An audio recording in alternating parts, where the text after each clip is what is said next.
This is an ABP Life podcast. एक report में दावा किया गया है कि चीन भारत और जापान सहित कई देशों की स्पाई बलून के जरिए जासूसी करता रहा है। कुछ दिनों पहले अमेरिका ने चीन के संदिग्ध गुब्बारे को मार गिराया था। चीन ने अपनी साजिश को छिपाते हुए इसे वेदर बलून बताया था, लेकिन अगर एक्सपर्ट्स की माने तो स्पाई बलून और वेदर बलून में काफी अंतर है। आखिर क्या अंतर है? क्यों कर रहा है चाइना ऐसा? किस तरह अमेरिका और चाइना के रिश्ते खराब होते जा रहे हैं? और सबसे जरूरी सवाल, क्या भारत को इससे चिंतित होने की जरूरत है? जाने। मैं मानसी हूँ आपके साथ एबीपी लाइव पॉडकास्ट पर लेकर के FYI, जहां मेरे साथ में जुड़े हैं अलीगढ़ मुस्लिम यूनिवर्सिटी के प्रोफेसर और international studies, international politics and security issues in the Indo Pacific के expert professor Upendra Chaudhary. Welcome to ABP live podcast. Sir, spy balloons जिनको लगातार हम पिछले कई हफ्तों से सुन रहे हैं, ये हैं क्या? कब से इनका यूजेज हो रहा है? कहाँ कहाँ इसका यूज किया जा चुका है? इसके अगर हिस्ट्री के बारे में अगर आप कुछ बताएं। हाँ, देखिए, जो स्पाइंग जो है करते हैं वो कई सारे तरीका से करते हैं। एक तो जैसे मान लीजिए हम स्पाई सैटेलाइट से करते हैं, एक तो हम लोग जो है एयरक्राफ्ट से करते हैं, और एक जो है स्पाई बैलून से करते हैं। ठीक है, मतलब स्पाइंग करने का बहुत सारे मेथड्स है।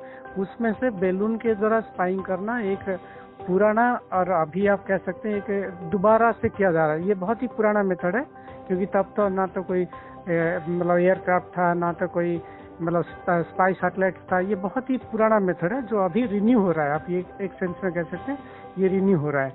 ठीक है। दूसरा आप देखेंगे कि ये जो मेथड है, जो बैलून के द्वारा जो डेटा कलेक्शन करना है, बहुत ही पुराना मेथड है। आप अगर देखेंगे 1793 में फ्रांस जो है सबसे पहला कंट्री है जो ऑस्ट्रिया और डच जो ट्रूप्स है उनके बारे में डेटा कलेक्शन कर रहा था थ्रू बैलून्स।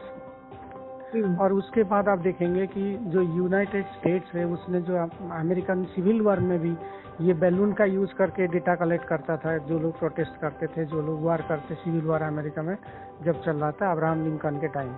फिर उसके बाद आप देखेंगे कि यूनाइटेड स्टेट जो है बैलून का इस्तेमाल करके, जो फॉर्मर सोवियत यूनियन था उसका ट्रूप मूवमेंट, उसका जो इंटेलिजेंस जो गैदरिंग करता था थ्रू बैलून्स।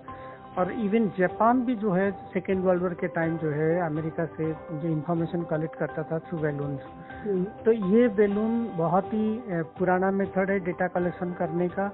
और आप देखेंगे कि जैसे एयरक्राफ्ट से भी हमने डेटा कलेक्ट किया, स्पाई सैटेलाइट से कर रहे हैं, बट ये बहुत ही चीपर मेथड है और बहुत ही इफेक्टिव मेथड है, जिसकी वजह से चाइना और कई सारे और कंट्रीज भी बैलून के द्वारा इंफॉर्मेशन कलेक्ट कर रहे हैं।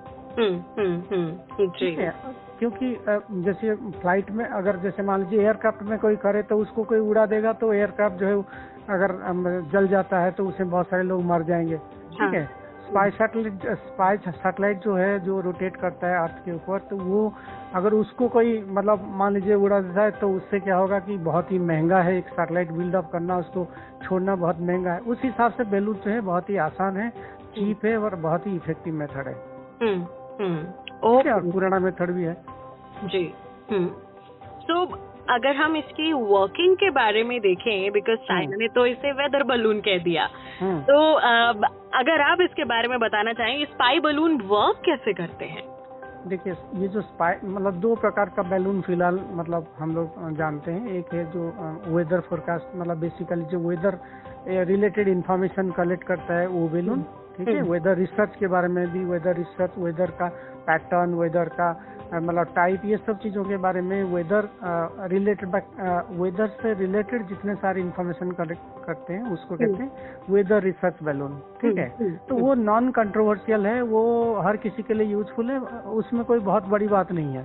वो मतलब मोस्टली कंट्रीज करते हैं और उसके लिए कोई बहुत हंगामा भी नहीं होता है। तो क्या ये जो वेदर बलून्स होते हैं वो इतना डिस्टेंस पे ट्रैवल कर जाते हैं? ये वो जनरली 40,000 फीट से लेकर 60,000 फीट तक वेदर बैलून जो है ट्रैवल करते हैं।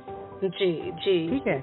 बट जो दूसरे प्रकार का जो बैलून है, स्पाई बैलून है, वो हाईली कंट्रोवर्शियल है, क्योंकि इससे क्या होता है, जैसे जो स्पाई बैलून है उसमें गैस का इस्तेमाल होता है, इसको रिमोटली कंट्रोल किया जाता है और इसमें प्रोपेलेंट है जो उसको सोलर पैनल वगैरह है जो उसको एनर्जी प्रोवाइड करते हैं और उसको मतलब उसको कंट्रोल किया जाता है। जैसे हम ड्रोन वगैरह को कंट्रोल करते हैं, ड्रोन जैसे मतलब एरियल होता है और उसमें जैसे अनमैन्ड एयरक्राफ्ट की तरह होता है, तो बैलून जो स्पाई बैलून है ये इसमें सोलर पैनल लगी है और इसको जो है रिमोटली कंट्रोल किया जाता है, इसकी डायरेक्शन को कंट्रोल किया जाता है और इसमें जितने सारे सोफिस्टिकेटेड कैमरा लगी है इमेजिंग के लिए, फोटो लेने के लिए, इंफॉर्मेशन गैदरिंग के लिए, ये कंटिन्यूअसली पास किया जाता है जो कंट्री ने उसको भेजा है। जी जी ठीक है, तो ये इसमें बेसिकली आप देखेंगे कि ये अब जनरली जो एनिमी कंट्रीज है व जिन कंट्रीज के बारे में आपको बहुत ज़्यादा अच्छे से जानकारी चाहिए, तो कई कंट्री क्या करते हैं उसका इस्तेमाल करते हैं। जैसे मैंने कहा यूएसए ने सोवियत यूनियन के बारे में सारी इन्फॉर्मेशन कलेक्ट करने के लिए मोस्टली ये लोग बैलून, स्पाई बैलून का इस्तेमाल करते थे। सेम मेथड अभी चाइना फॉलो कर रहा है यूनाइटेड स्टेट्स के लिए। जी, तो जो उसने कहा है कि ये वेदर बलून है, क्या ये पता लग सका कि वो वेदर बलून था या स्पाई बलून था?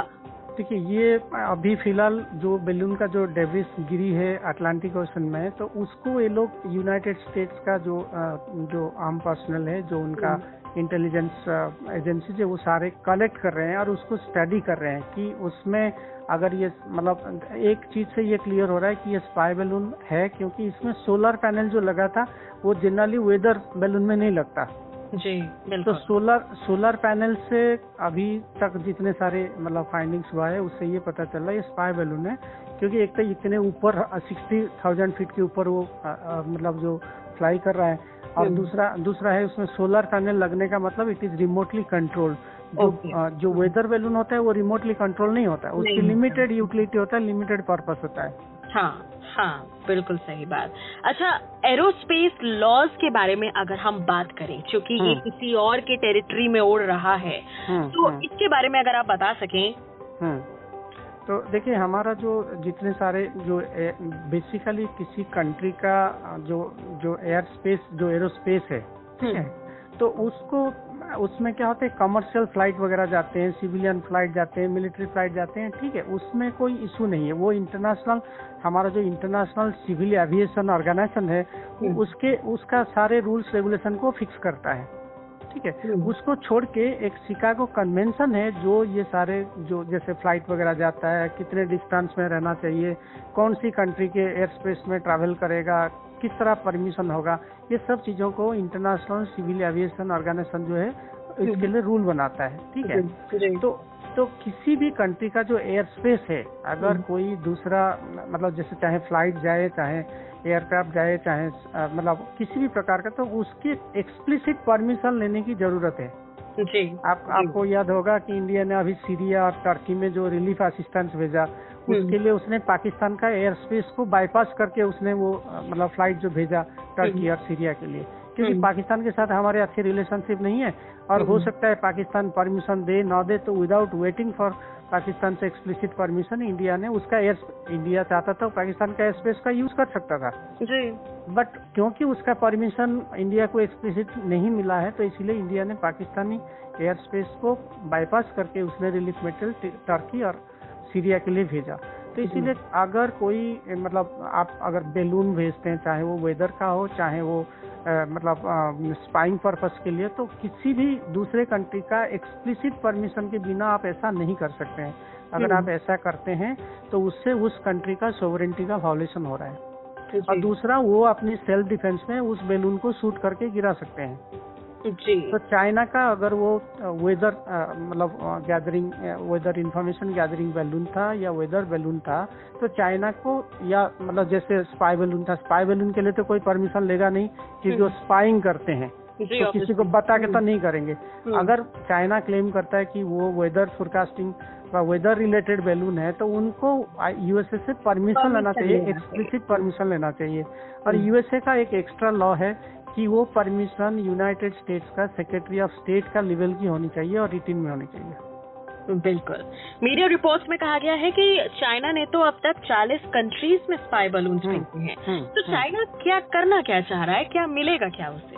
देखिए, अब चाइना जितने सारे कंट्रीज का मतलब जो सर्वेलेंस कर रहा है, जो स्पाई बैलून भेज के जो इन्फॉर्मेशन इकट्ठी कर रहा है, तो उस मतलब आप अभी देखेंगे जैसे जनवरी 2022 में चाइना ने अंडमान निकोबार में भी ऐसे ही स्पाई बैलून का इस्तेमाल करके हमारा जो मतलब वहाँ पे जो हमारा एयर कमांड वगैरह है उसके बारे में इंफॉर्मेशन कलेक्ट कर रहा था। ठीक है, ताइवान के बारे में भी ऐसे इंफॉर्मेशन कलेक्ट किया है, जापान के बारे में किया है, अभी यूनाइटेड स्टेट्स में किया है, कनाडा के बारे में इंफॉर्मेशन गैदर किया है, और एक नहीं 3 बैलून जो है अभी अमेरिका ने मतलब उसको शूट डाउन करके नीचे गिराया है। और ये मीडिया की रिपोर्ट के हिसाब से ट्रम्प के टाइम 3 बार और बाइडेन का टाइम जो बाइडेन के टाइम जो है उन्होंने जो है पहले भी एक टाइम ऐसा हुआ था, बट क्योंकि वो एक दिन का था इसीलिए उसको बहुत ज्यादा सीरियसली नहीं लिया। तो अभी जो बाइडेन के टाइम अभी जो है सेकेंड टाइम ऐसा हो रहा है, और एक साथ एक वीक में 3 बार ऐसा हो रहा है जी। ठीक है, तो चाइना जितने सारे कंट्रीज के मतलब इंफॉर्मेशन इकट्ठी कर रहा है बेसिकली, क्योंकि चाइना एक सुपर पावर के रूप में इमर्ज कर रहा है, यूएसए को काउंटर कर रहा है और मतलब अपने आप को एक डोमिनेंट सुपर पावर के रूप में वो देख रहा है।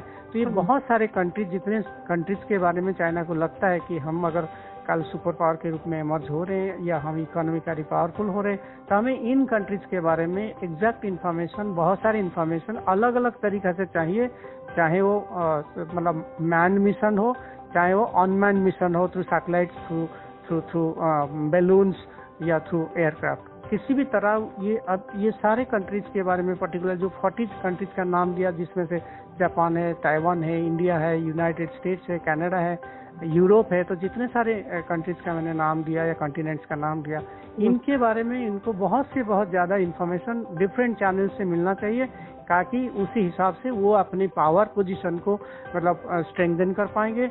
और आजकल जैसे आर्टिफिशियल इंटेलिजेंस की बात हो रहा है, तो उसका इस्तेमाल करके ये बहुत सारे कंट्रीज को फ्यूचर में, ऐसा कहा जाता है कि ये बैलून तो सिर्फ एक एग्जाम्पल है, फ्यूचर में मतलब ये बैलून टेक्नोलॉजी का इस्तेमाल करके ये बहुत सारे कंट्रीज के ना सिर्फ इंफॉर्मेशन कलेक्ट करेंगे, बल्कि बहुत सारे कंट्रीज का जो स्ट्रैटेजिक पेशेंस है, जो स्ट्रैटेजिक रेस्ट्रेंट है, उसको भी ये परख रहे हैं, देख रहे हैं कि अभी बैलून के साथ ये हुआ, आगे और क्या होने जा रहा है। ठीक है, खाली ये इंटेलिजेंस गैदरिंग नहीं है, इससे तक एक कंट्री का मतलब सेल्फ डिफेंस मैकेनिज्म के बारे में पता चला। जैसे अभी अगर मान लीजिए अमेरिका उसको शूट डाउन नहीं करता, जैसे पहले 3 बार नहीं किया, तो हो सकता है उनको और ज्यादा हौसला मिलता और बहुत ज्यादा सैटेलाइट वो मतलब जो स्पाइंग बैलून भेजते। Yes exactly. ठीक है, तो इस बेसिकली ये सिर्फ एक खाली स्पाइंग इंफॉर्मेशन नहीं है, ये दूसरे कंट्रीज का पेशेंस को, स्ट्रैटेजिक रेस्ट्रेंट को और दूसरे कंट्रीज का पॉलिटिकल विल को टेस्ट करने का एक मैकेनिज्म आप कह सकते हैं, या पॉलिटिकल मैसेजिंग कह सकते हैं। बिल्कुल। स्पाई बलून्स की वजह से यूएस सेक्रेटरी एंटनी ब्लिंकन, इन्होंने अपना ट्रिप टू चाइना भी कैंसिल किया। तो इन दोनों कंट्रीज के रिलेशंस कैसे इफेक्ट होंगे? देखिए, ये तो सिर्फ एक छोटा सा एग्जाम्पल है। चाइना और अमेरिका का रिलेशनशिप बहुत ज्यादा बिगड़ चुका है, बहुत ज्यादा खराब हो चुका है।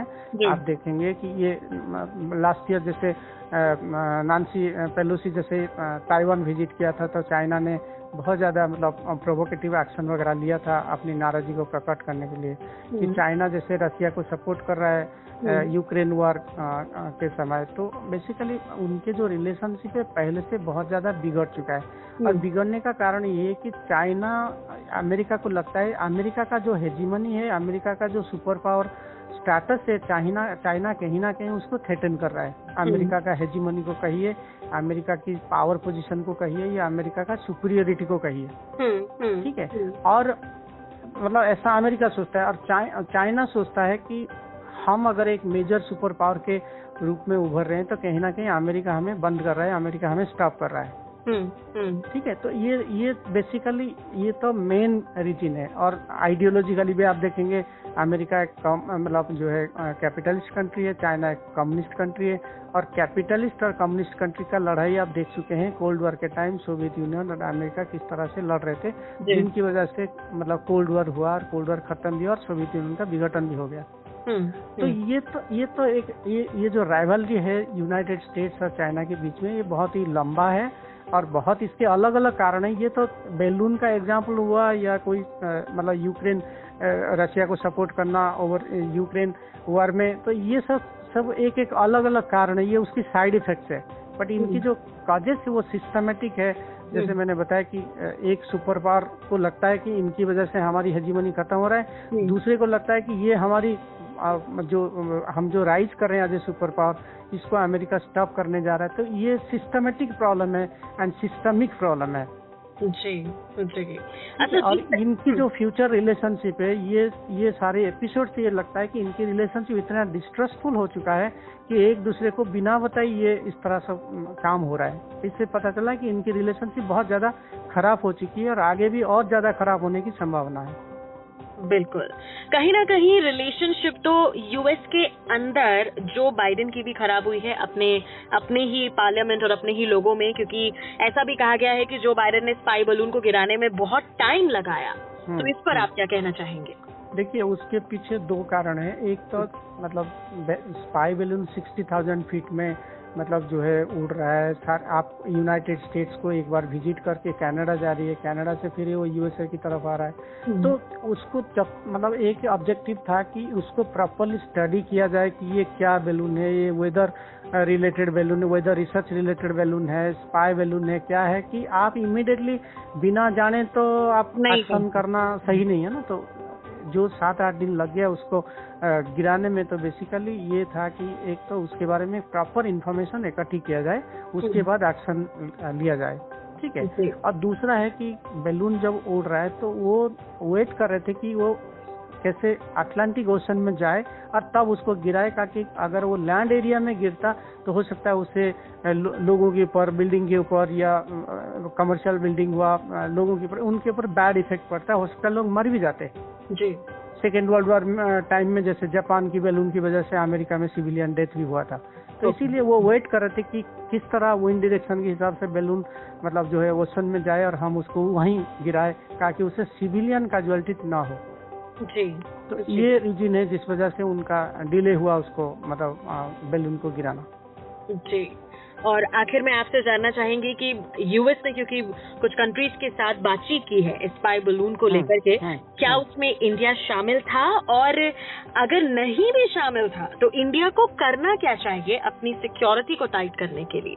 देखिए, उसमें उन्होंने स्पेसिफाई किया नहीं है मीडिया में कि कितने कंट्री, मतलब उन्होंने कहा भाई 40 कंट्रीज के साथ हमने बातचीत किया है, उसमें इंडिया है कि नहीं, ये चीज इंडियन गवर्नमेंट की तरफ से क्लैरिफिकेशन नहीं हुआ है, ठीक है। बट जाहिर है कि क्योंकि इंडिया अमेरिका का एक स्ट्रेटेजिक पार्टनर है और दोनों के बीच में अच्छे रिलेशनशिप है, तो इंडिया को वो लोग जरूर कॉन्फिडेंस में लेंगे, नंबर 1। सेकेंडली, इंडिया को कॉन्फिडेंस में ले ना ले, इंडिया एक पावरफुल कंट्री के रूप में इमर्ज कर रहा है।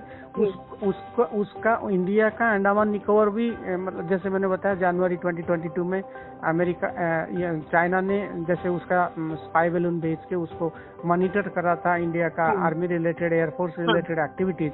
तो इंडिया को वो, और अभी भी दोनों कंट्रीज के बीच में लद्दाख में जो मतलब जो एस्केलेशन चल रहा है, जो टेंशन चल रहा है, स्टैंड अप चल रहा है, तो उसकी वजह से इंडिया को अपनी मतलब सिक्योरिटी के लिए, अपनी सॉवरेनिटी के लिए इंडिया को इस एरिया में भी काम करना चाहिए।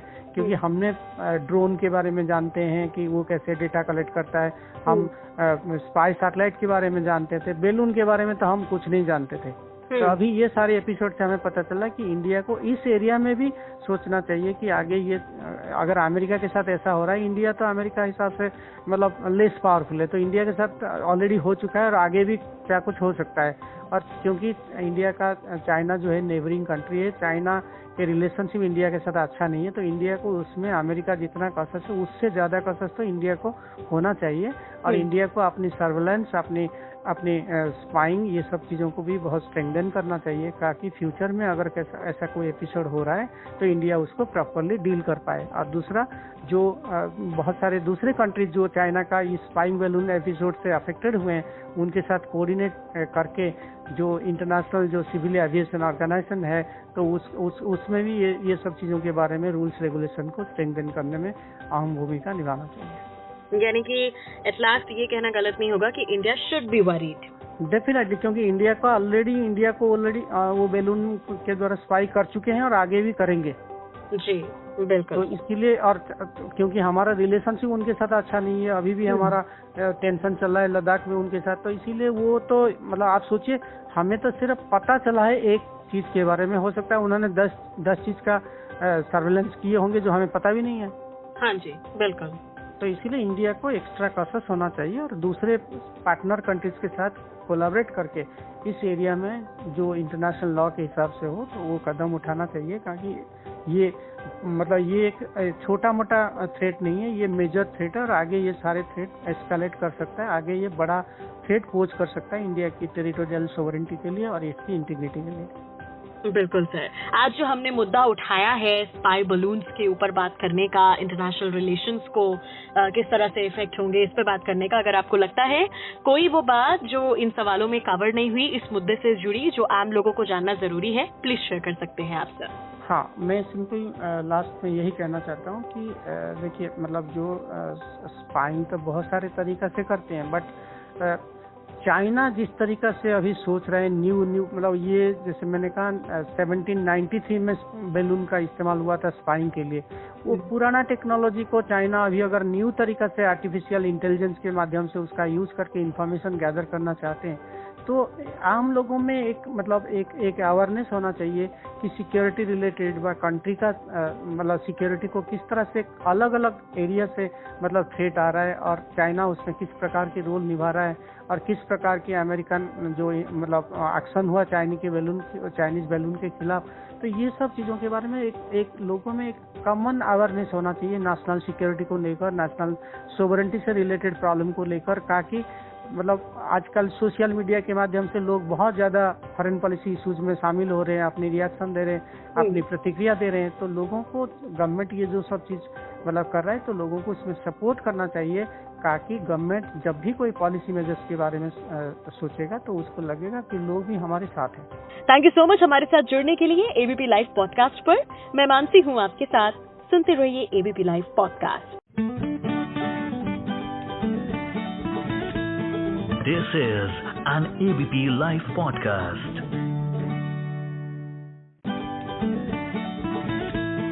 This is an ABP Live podcast.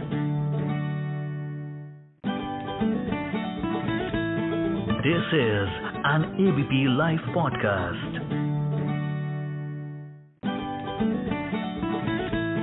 This is an ABP Live podcast.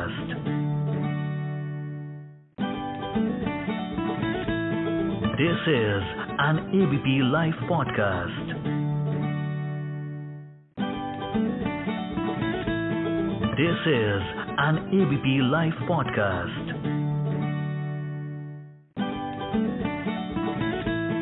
This is an ABP Live podcast.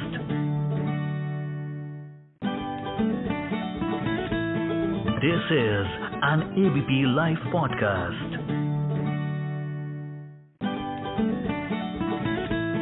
This is an ABP Live podcast.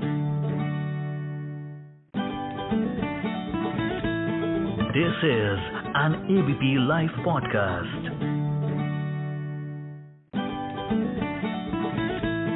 This is an ABP Live podcast.